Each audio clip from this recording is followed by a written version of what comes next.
जब सम्यक दर्शन की प्राप्ति होती है तो उसको तीन प्रकार के सम्यक्तों में से औपशमिक, क्षायोपशमिक और क्षयिक, तीन प्रकार के सम्यक्तों में से प्रथमोपशम सम्यक्तो ही होगा। प्रथमोपशम सम्यक तो दो प्रकार का है। प्रथमोपशम सम्यक तो, द्वितीयोपशम सम्यक तो। इसको द्वितीयोपशम कहा और इसको प्रथमोपशम कहा। प्रथमोपशम में और द्वितीयोपशम में अंतर क्या है? प्रथमोपशम तो अनादि मिथ्या दृष्टि को होता है, द्वितीयोपशम तो साधी मिथ्या दृष्टि बनकर वही क्षयोपशम सम्यक्तों को धारण करता है।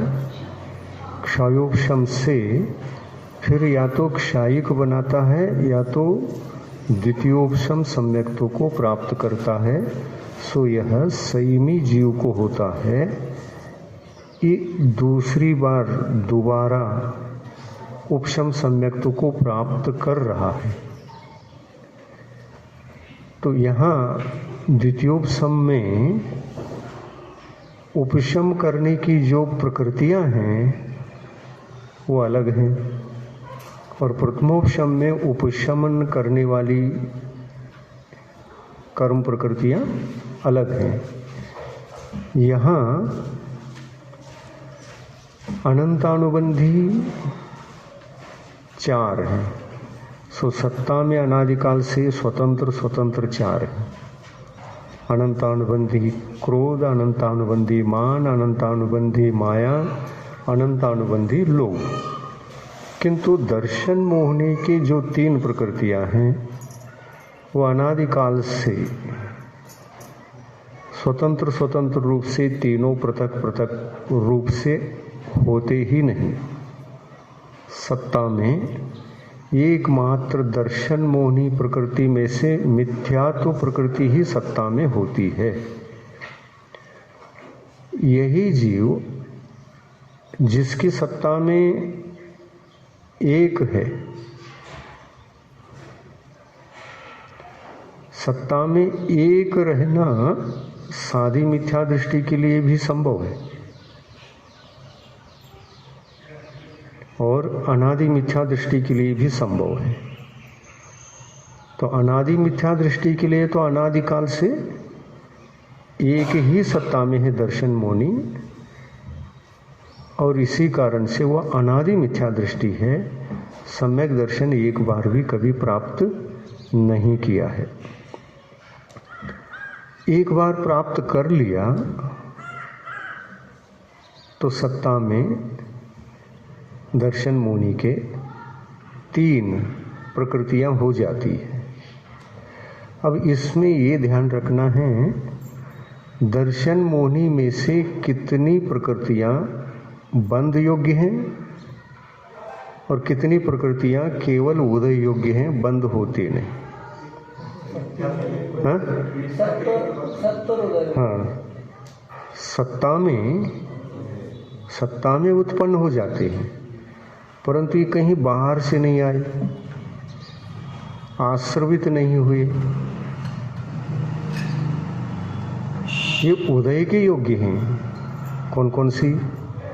सम्यक मिथ्यात्व और सम्यक प्रकृति, ये उदय के योग्य हैं, सत्ता में ही उत्पन्न होते हैं। ये आश्रवित होकर इनका कोई पृथक अस्तित्व नहीं है। सम्यक मिथ्यात्व के उदय में सम्यक मिथ्यात्व रूप परिणामों से सम्यक मिथ्यात्व का बंध आश्रव हुआ, फिर बंध हुआ, फिर उदय आया। इन दो प्रकृतियों के साथ ऐसा घटित होता नहीं। एक के साथ हो जाएगा, तीन में से एक का, मिथ्यात्व का। मिथ्यात्व का आश्रव भी है, मिथ्यात्व का बंध भी है, मिथ्यात्व का उदय भी है। तीनों अवस्थाएं हैं। परंतु शेष दो प्रकृतियों की अवस्थाएं कितनी है? सत्व और उदय। न उनका आश्रव है न बंध है। अनंतानुबंधी का आश्रव भी है, बंध भी है, फिर उदय भी है, सत्व भी है, उदय भी है। तो इसको ध्यान में रखते हुए प्रथमोपशम सम्यक्त्व की परिभाषा को जब अपन सुनते हैं तो कैसा होता है प्रथमोपशम सम्यक दर्शन? प्रथम बार उपशमन का कार्य होता है संसारी जीव के पूरी अनंत काल के इतिहास में। प्रथम बार उपशमन होता है तो ये 6 प्रकृतियों का उपशमन होता है। अनादि मिथ्या दृष्टि कितना उपशमन करेगा? केवल 6। हाँ, 5 करेगा। 4 ये और 1 दर्शन मोनी, 5 का उपशमन करेगा। फिर जिस समय ये उपशमन करता है उस समय 5 लब्धि पूर्वक ये उपशमन आदि कार्य होता है। 5 लब्धि, क्षौक्षम लब्धि, विशुद्धि लब्धि, देशना लब्धि, प्रायोग्य लब्धि, करण लब्धि। फिर करण लब्धि में भी आधःकरण, अपूर्वकरण, अनिवृत्तिकरण, ये 3 करण करता है। ये 3 करण करता है।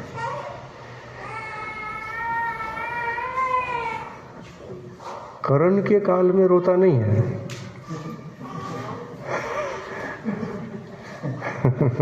बहुत विशुद्धि रहती उसमें, रोने का काम ही नहीं है। सम्यक दर्शन की उत्पत्ति के काल में जीव अपने आत्मिक परिणामों से बिल्कुल विशुद्ध रहता है, चाहे नारकी जीव हो चाहे देव हो। अच्छा, ये जो सम्यक दर्शन है अनादि मिथ्या दृष्टि को प्रथमोपशम सम्यक दर्शन होता है। ये केवल मनुष्य गति के लिए नहीं कह रहे, चारों गति के जीवों के लिए समझना चाहिए। जीव यदि नरक में भी हो तो अनादि मिथ्या दृष्टि हो सकता है और वह भी सर्वप्रथम कोई सम्यक दर्शन प्राप्त करेगा तो प्रथमोपशम सम्यक दर्शन ही प्राप्त करेगा। सम्यक दर्शन की उत्पत्ति का क्रम ये है कि जब भी होगा तो सर्वप्रथम प्रथमोपशम सम्यक होगा, जब भी इसके पश्चात होगा तो क्षयोपशम ही होगा, और क्षयोपशम के पश्चात फिर 2 मार्ग हैं, उसमें से कोई एक प्राप्त होता है। द्वितीयोपशम सम्यक तो प्राप्त करेगा या तो क्षायिक सम्यक तो प्राप्त करेगा। तो इस तरह से क्रम ध्यान में रखें। पहला कौन सा?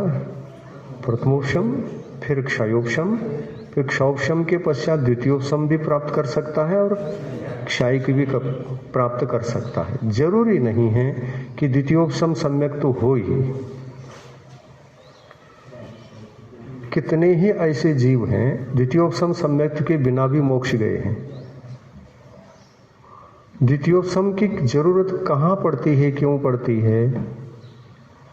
तो उपशम श्रेणी चढ़ना हो तब द्वितीयोपशम सम्यक्त्व की अनिवार्यता होगी। तो फिर क्षायिक सम्यक दृष्टि उपशम श्रेणी चढ़ता ही नहीं, ऐसा नियम नहीं है। वो उपशम श्रेणी भी चढ़ सकता है और छपक श्रेणी भी चढ़ सकता है। क्षायिक सम्यक तो है, क्षायिक सम्यक तो है और फिर उपशम श्रेणी क्यों चढ़ता है, ऐसा यदि पूछते हैं तो देखो, क्षायिक सम्यक्त्व का इतना ही तात्पर्य, अनंतानुबंधी 4 और दर्शन मोहिनी के 3, इनकी क्षपना जिसने की है वो क्षायिक सम्यक दृष्टि क्षपना की है। अब क्षपक श्रेणी चढ़ना हो, क्षायिक सम्यक दृष्टि छपक श्रेणी चढ़ रहा हो तो शेष जो चारित्र मोहिनी की प्रकृतियां हैं उनको भी क्षपना करेगा ना।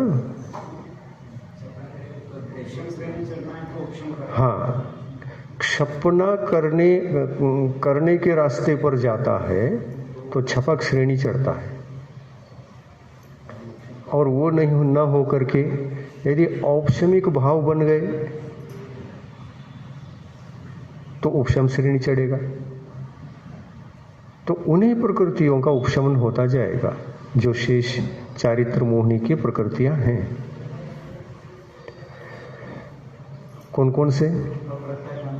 अप्रत्याख्यानावर्णी, प्रत्याख्यानावर्णी, संज्वलन, नवनौकशाय, ये 21 प्रकृतियों की यदि उपशमना प्रारंभ होती है तो औपशमिक श्रेणी पर है जीव।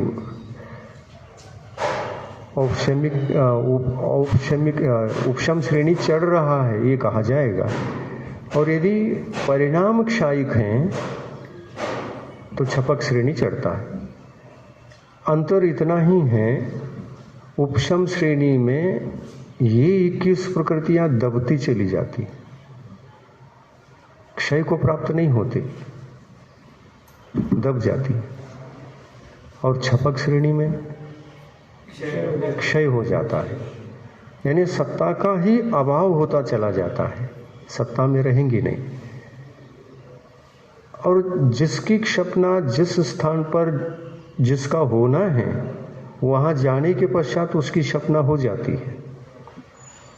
और इस तरह से सत्ता से ही खाली होता हुआ जीव यदि 10वें गुण स्थान को पार करता है तो सारी 21 प्रकृतियों की क्षपना से संपन्न होकर 10वें में कोई भी सत्ता में नहीं रहती, एक ही प्रकृति रह जाती, बाकी तो पहले ही क्षपना कर चुका होता है।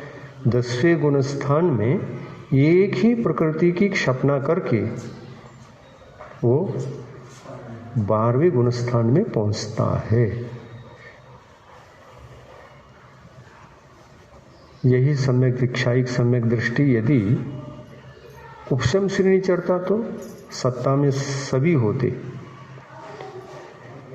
यहाँ तक कि अनंतानुबंधी भी सत्ता में हो सकती है। इसमें दो मत हैं, एक तो विसंयोजना करने की पद्धति और एक विसंयोजना के बिना ही श्रेणी चढ़ने की पद्धति। जिस मत में विसंयोजना का मतलब क्या? अनंतानुबंधी को जो अप्रत्याख्यानावरण आदि शेष चारित्र मोहिनी के प्रकृतियां हैं इनमें कन्वर्ट करना,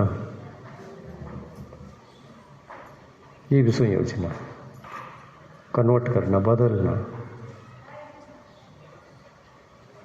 इसके बिना श्रेणी चढ़ता नहीं, ऐसी एक दृष्टि है। और एक दृष्टि ऐसी है, अनंतानुबंधी की क्षपना के बिना भी श्रेणी चढ़ता है, तो अनंतानुबंधी सत्ता में रहेगी। तो ये जीव सप्तम गुण स्थान, छठा सप्तम गुण स्थान में तो रहता है, वहां से 8वें गुण स्थान को प्राप्त करेगा। तो 8वें गुण स्थान में कोई न कोई श्रेणी वाला कहलाएगा। तो यदि उपशम श्रेणी चढ़ रहा है तो इनकी सत्ता में सभी रहते हैं, सभी रहते हैं। एक दृष्टि ये, और दूसरी दृष्टि उनकी सत्ता में अनंतानुबंधी नहीं होती, विसंयोजित रहती है। तो वहां सत्ता में कितने रहते हैं? अनंतानुबंधी 4 को छोड़ करके गिन लो।